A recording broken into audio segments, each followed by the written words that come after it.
Welcome back to my channel.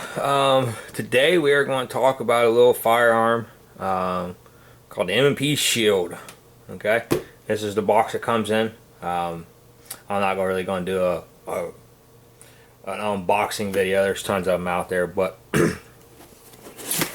that's what you get. A lot of times cause I sell firearms for a living, and I'll get guys that really get hung up over, well, it had a nice case. I mean, you're getting it for $3.99. Okay, it comes in a cardboard box and 2 magazines. That's it. Okay, that's how you get it so cheap. If you're going to get a case and 3 magazines and all this goodies and all this stuff in the box, then you're going to be paying $500. Okay, so don't think you're going to be able to get a Smith & Wesson or any major name brand and get all the goodies in the box and pay $3.99. There's some of the Turkish ones out there, but you're not going to get a Smith & Wesson for that. So, in the box, you open it up, you got your firearm, there'll be a range plug in it, and in there will be your flush fit 6 mags, or 7 round mag, and the extended 8 round mag. This one here is the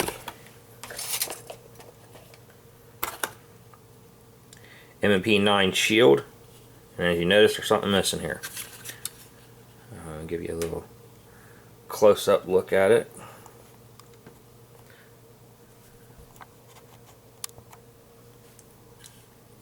Alright, you can see it's very high quality. If you haven't seen one of these, I really suggest you go into your local gun store and just get one in your hands and see what you think. Okay, so get all this crap aside here. Range plug out. Okay, so I'm kind of making this video because I recently posted up on my Facebook page that I have this video now, and I'm trying to get it broken in and everything for so it can be my new everyday carry.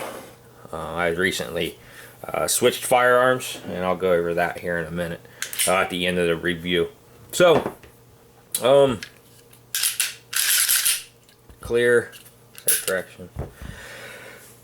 Alright, the M&P Shield. Usage: home defense, CCW, range training, bug out. The only one I'm not really going to put in there is home defense. Even though this is basically for a carry gun, I consider it standard with 7+1 and an 8 round. Even if you put 8+1, I mean, that's only 9 rounds. So I'm not really going to say go grab this gun for a home defense gun. If something happened and it was the closest thing near you, then by all means use it. But personally, me, I like shotguns and AR-15s, and my handgun is to get to those 2 objects. But CCW, range, and bug out, yeah, definitely. It's small, compact. Everybody thinks that, like with the bug out, I hear a lot of guys talking about, it's basically going to be a lot of open carry, and there's going to be big old M&P 9 mils, and your Glock 19s and your Glock 17s, and just your full frame guns. Well, I kind of disagree with that. If things are going down and it's chaos out here, and there's a lot of just bad shit going on, I still see a market for concealed carrying. Not as like civilian type use, but just as a sneaky way to have a firearm on you, and you can look like an innocent person versus walking around with a big old gun. Now, I definitely have a rifle or shotgun on my hip, but having these smaller guns, and people think they disarm you, and they didn't. So I still like my small guns for bug out and a 9 mil. Firepower. This is as small as I really like to go as far as round count. And I'll go, and that's some of the reasons why I switched my EDC out. You know, you got 8 and 8. That's 16 rounds that you have to carry with you. That's plenty enough firepower for a civilian. Ergonomics. I'd say the ergonomics on this gun I think are great for me personally. For me, it fits my hand really well. This is my third shield. This is my first one with no thumb safety. And as far as ergonomics go, I think that the ones with the safety, that's the weak point to the shield. Because for one, it's too small. And when you go to, you know, it's way back here. You know, they should have mounted it more closer up here, where it was more of a swipe versus changing your grip and trying to maneuver it. And everybody says, and I see this all the time, and I hear it all the time, you know, at the gun counter, we just don't use it. Okay, well, you know, that can be a problem too. If you have a gun that has a safety on it, you should train to swipe that safety. Rather you use it or you don't, because you know, if anything can go wrong, it will go wrong. And you know, last thing you need is to pull your gun and it's unsafe. I've seen people do it at the range, and they're not even in a stressful situation. So I'm really glad they came out with this one. It was about damn time. They should have done that. Either that or they planned on doing that on purpose, like Glock did with the 42 before they released the 43, was sell as many 42s as they could, because they knew that as soon as they did, the 42 sales were going to go down and the 43s were going to go up. And I think that's probably the case with the no safety shields. They probably thought, well, ride it out as far as we can until we release the one with no safety. Accessories.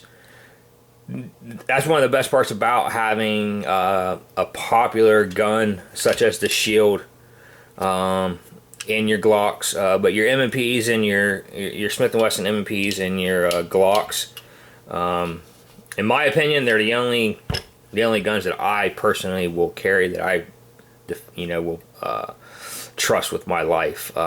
Before I went to Glock, I was a Smith & Wesson fanboy, so I know them inside and out. I know they work. Basically the only reason why I went to Glock was weight to round ratio. The Glocks are a lot lighter, and generally it will carry 1 or 2 extra rounds. So that's the only reason why I went to Glock. Other than that, I think personally that the M&Ps are better built and more robust than a Glock. Reliability, they're both on par. Nothing taken away from the Glock, because I still love the Glocks, but as far as taking it apart and looking at the internals and seeing the structure, integrity inside of, you know, the M&Ps versus the Glocks, the M&Ps win, but you know, the Glocks are still robust and reliable too. I think Glock's pretty well proven that keep it simple, stupid works. But one of the downsides to that is you get a heavier gun. So weigh your options. Value. Man, I think the M&P Shields is an excellent value. Even the ones with the safety on them, I sell at least 1 or 2 a day. And a lot of people that are starting out, they'd like the safety. I just always tell them to make sure you use it when you're at the range too. Taking it on, taking it off. But I think the Shield for $3.99. Now I paid $4.20 for this before tax. You know, guns fluctuate $20 up and down over their normal price. So, you know, it's $20 plus or minus. I was okay with that because honestly, I couldn't find it here in my town. And I actually was going out of town to do some visiting with some friends, and all the stores from here to there, I couldn't find one neither. And luckily I found one. This was the display. This was the very last one of the stores that I knew were there. And they had another one that was the same with night sights, and they were wanting almost like $500 for it. So I thought, that's really expensive for night sights. I can go on eBay and get them cheaper than that. So I just opted for this one, obviously. And I paid $4.20 for it. And Yeah, it's a hell of a gun for 400 bucks. I tell people all the time, you can get a gun cheaper, but you're not going to get a better gun cheaper. That's the thing. Yeah, you can pick up a Sky, you can pick up a Taurus, you can pick up a High Point, you can pick up a Kel-Tec, and you will have a gun, but it's not going to be a better gun than what you pay for this. Reliability and durability. I can't vouch for this one. I got about 100 rounds through it so far. It's not ready to be carried yet until I at least get at least 200 more rounds through it. I at least got to hit 300. I like to go 5, but I'll go with 3 if I can get it. But all the other shields that I've had the 40 and the 9, and the 40 I know I had over 1,000 rounds through it of the 40. And I shot junk Tula through it. I shot whatever I could get my hands on. 40s aren't cheap, so you know, I was cutting corners where I could, and I never had a single issue out of it. Overall thoughts on the gun. Personally, me, I like this one with the no safety. This is how they should have came from the beginning, or this one and the other one to give people options. I think this is how the shield should have been the whole time. Personally, me, I think the safety on it was the downfall or the low point of the shield, and that was what all the gun people that I know, that was the only real complaint of it. And I will reel in here. I'll set that off aside, and I'll show you what. See, we're clear. It's my Glock 43. Okay. I think the Glock 43 is an excellent firearm. I'm not trading it. I'm not trading it for the shield because I think the Glock is junk or anything like that, because the Glock is a great gun. And the 43 I think is excellent, man, excellent. But here's my reason why. Okay, the Glock is a smaller frame gun.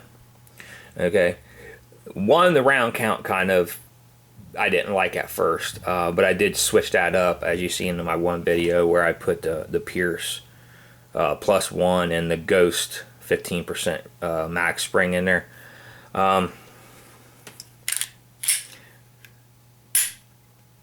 Okay. This one won't actually, it won't stay back. So what we'll do is this. If I line these back straps up,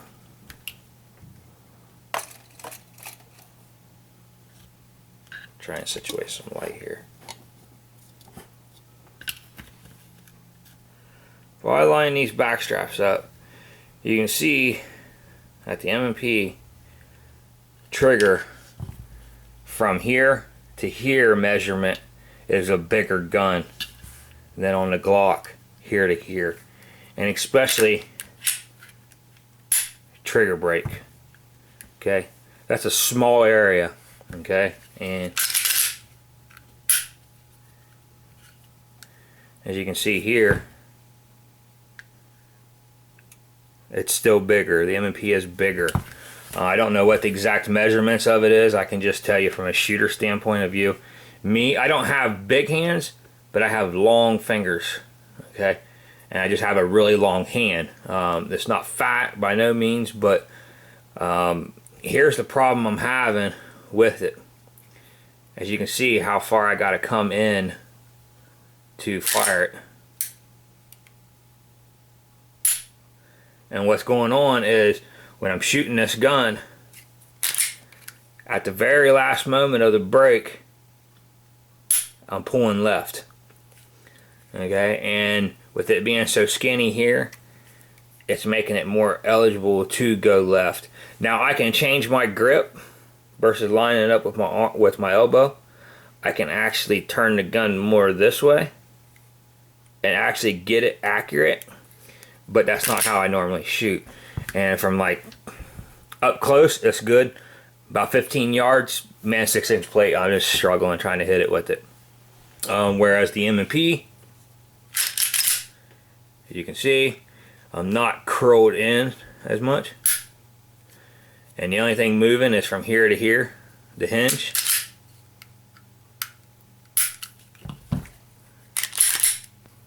Whereas you can see how already I'm already basically curled as far as I was when the M&P broke, and I've just now taken the slack up. Okay, so that's my major. That's the only reason why I'm trading this one in for this one. And I've already got a buddy that's making payments on this as we speak, and once he gets me the last penny, it's gone. And not because, you know, I think it's a terrible gun. It's just, as much as I like Glocks, you know, I mean, guns are like tools in a toolbox. You know, not every gun or every situation is that particular brand, should I say, you know, going to be ideal for the situation. So, and that's kind of how I look at things. As much as I like the Glocks and stuff, you know, I think for my single stack 9mm carry gun, I think that this is just going to be better for me. One, the round count. Two, I can actually shoot it very accurately. And after I went through and I did all the buff work, you can see the feed ramp. Maybe I'll get a shot of. You see I did the feed ramp there, polished the breech face, polished the underbelly there. Also removing the sight, or the rear sight, pulling plunger out, polishing all the internals to where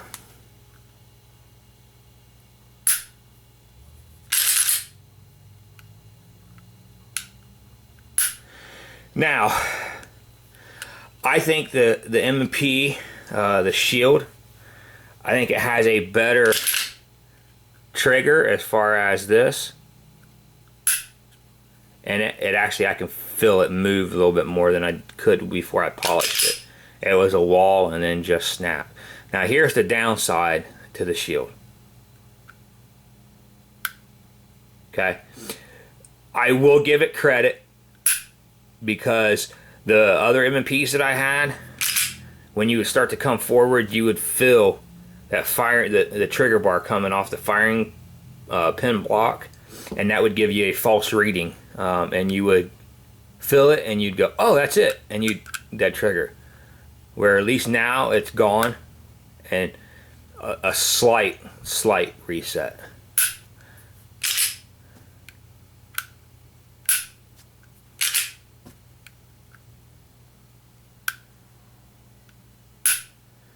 So, yeah, I think the M&P has a really nice trigger. I